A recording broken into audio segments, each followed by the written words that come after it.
ساری بینکٹ میں 15 روزہ تراویح میں ختم قرآن کی شاندار تقریب منعقد ہوئی۔ تقریب میں حیدرآباد شہر کی ممتاز سیاسی، سماجی، مذہبی اور سرکاری شخصیات نے شرکت کی۔ بین الاقوامی شہرت یافتہ ممتاز روحانی اسکالر انجینئر محمد جمیل ایوان نے خصوصی شرکت کی اور ختم القرآن کی رکت آمیز اور پر اثر دعا کروائی۔ ملک پاکستان کی سلامتی، امت مسلمہ کی یکجہتی اور مرحومین کی مغفرت کی دعائیں کی گئیں۔ انجینئر محمد جمیل ایوان نے ساری بینکٹ اور Bruce Japan group of companies کے ڈائریکٹر سید ریحان علی کو رمضان المبارک میں ختم قرآن کروانے پر شاندار الفاظ میں خراج تحسین پیش کیا۔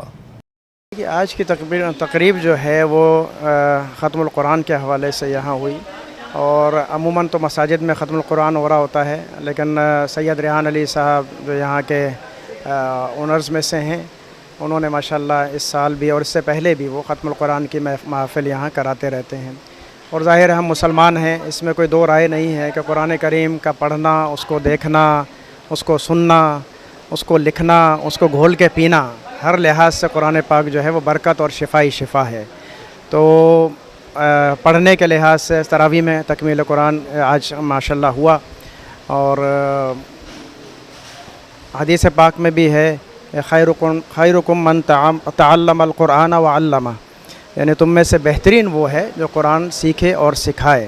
ماشاءاللہ میرا یہاں پر دوسری دفعہ آنا ہے، اور جمیل صاحب کی جو دعا ہے اور جس طرح سے مینیج کرتے ہیں، بہت ہی ماشاءاللہ بہت باوقار طریقے سے عزت و تکریم کے ساتھ، بڑی محبتوں کے ساتھ یہ ارینج کرتے ہیں یہاں پہ پروگرام، اور مجھے دلی خوشی ہوئی۔ یہاں پر پہلے بھی میں آیا تھا شب برات کے پروگرام میں، اور اب جب یہاں پر ختم القرآن کے، مگر تھوڑا میں دیر سے پہنچا ہوں، الحمدللہ مجھے یہاں پر آنے سے بڑی دل کو جو ہے نا وہ راحت ہوئی ہے۔